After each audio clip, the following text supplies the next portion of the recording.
4 very quick reasons why physical intimacy with a woman at any level that you're not married to is fraudulent, dangerous, and just as inappropriate for you, the single man, as it is for me, the married man. We are made in the image of God. We are to protect sisters in the Lord, not take advantage of them. We need to protect our eyes and heart and whole body for marriage. And we need to make good and early deposits in the marriage bank by holy living, even before we are married. Number 1. From the Old Testament, we're made in the image, we are made in the image of God. And that everything we are images God. So therefore, though theologians have denied this in the past, our bodies also bear God's image, and we should be careful with what we do with them. So looking at the New Testament then, Paul confidently writes, "Do you not know that your bodies are members of Christ himself? Shall I then take the members of Christ and unite them with a prostitute? Never," he says. "Do you not know that he who unites himself with a prostitute is one with her in body? For it is said, the two will become one flesh. But he who unites himself with the Lord is one with him in spirit. Flee from sexual immorality. All other sins a man commits are outside his body. But he who sins sexually sins against his own body. Do you not know that your body is a temple of the Holy Spirit, who is in you, whom you have received from God? You are not your own. You were bought at a price. Therefore, honor God with your body." That's 1 Corinthians 6. Now, those of you who are tempted or want to say, look, laying with a prostitute is a black and white issue, and of course I would never do that. Well, I want to say back to you that the issue here is that Paul's concerned about is, in fact, you. Being bought at a price by God should compel you to honor him with all that you have and all that you are, even with your body. You are an image bearer. Are you bearing the image of a holy God well by your conduct, how you conduct your relationships with the opposite sex? Number 2, we are made to protect sisters, not take advantage of them. Again, reading from 1 Thessalonians 4, beginning in verse 3, "It is God's will that you should be sanctified, that you should avoid sexual immorality, that each of you should learn to control his own body in a way that is holy and honorable, not in passionate lust like the heathen who do not know God, and that in this manner no one should wrong his brother or take advantage of him." Now, where the NIV says no one should wrong his brother or take advantage of him, the New American Standard Bible would say no one should defraud his brother. Defraud means simply to deprive of something by deception or fraud. Well, what do I mean by defrauding in this context? Simply put, by your conduct, your words and your actions, you paint a picture of future marriage with a woman, but in fact have no intention of marrying, and even if you did, you would have no way of finally knowing if you'll be married. Are you, in your relationships with single women, painting a false picture? Are you committing fraud? What you may consider innocent, holding hands, putting your arm around her in the pew, some light kissing, long talks over Starbucks coffee, they all send a message to that gal. And the message is, you are mine. You better be careful here. That gal, first and foremost, is your sister in the Lord. I trust none of us would do anything inappropriate with our own flesh and blood sisters. Well, how much more your sister in the Lord? It is true, she may become your wife, but she will always be your sister in the Lord.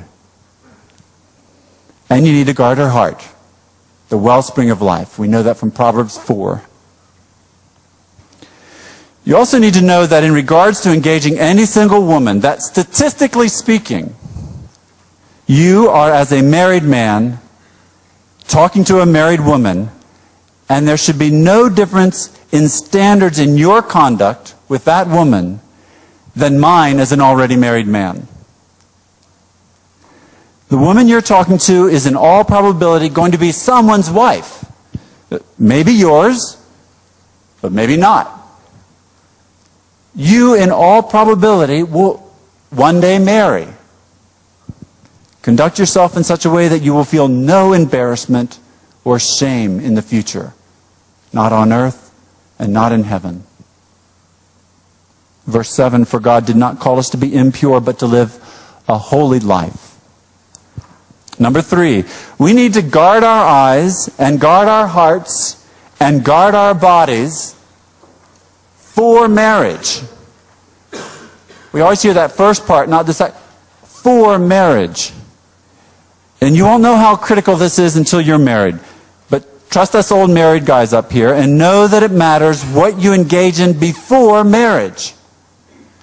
So how many times have we seen a Christian man or woman fall in love and get engaged only to have past relationships become no small part, no small factor during premarital counseling, or past physical relationships become impediments in the marriage bed?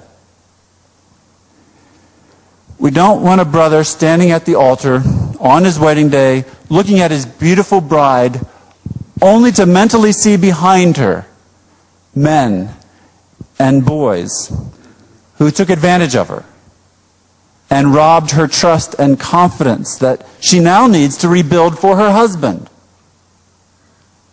We don't want to see her sister standing at the altar on her wedding day looking at her handsome groom only to mentally see behind him a string of relationships with girls and women that he failed to properly conduct, that are images from porn use and past flings that will stick with him for a long time.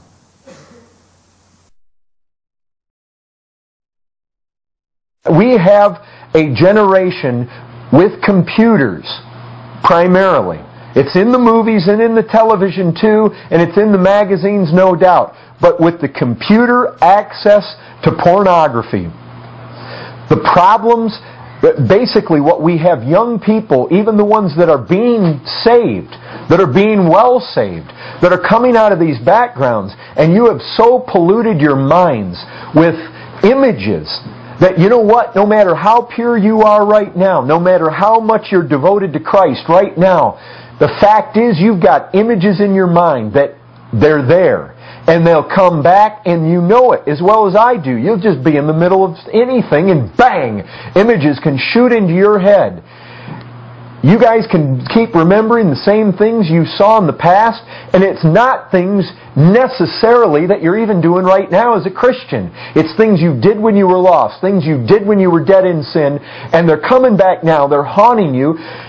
Some of you are not being, even in your outward and physical conduct, you're not being chaste in your approach to this Christian walk. If I've just described you, you may have a painful road ahead. But our God, as we've already heard, is a great deliverer. If you have failed or even presently are failing in this area, resolve to stop. For God's glory, for your own good, and in preparation for marriage. Guard your eyes and heart and your whole body for marriage. Listen, I'm calling you guys to maturity. Paul was calling Timothy to make his progress evident, visible. I'm calling you folks to the same thing. When it comes to sexual purity, there is an expectation biblically, and so I have that expectation of you. Look, I'm not expecting that there won't be battles. I'm not expecting that some of you won't fall and rise up again and go on to fight. If you're claiming to be a follower of Christ, then there should be progressive maturity in this area in your life. And it ought to be visible, it ought to be evident, it ought to be something that is making strides. There ought to be visible manifestations of growth in this area of your life. Number 4, we need to make good deposits in the marriage bank. And this idea is Probably foreign to most single guys. It was foreign to me. The wedding day is a formal ceremony used to charter a new bank, if you will, a marriage bank. Deposits and withdrawals will both be made at the marriage bank. You men will make deposits like holy living and faithfulness and gentleness and compassion and strength and prayerfulness and washing your wife in the Word. You need to know that your wife will draw on your deposits. She draws trust and confidence and faith. What most men don't understand is that though the marriage bank is not officially open until the wedding day, deposits can and will be made early.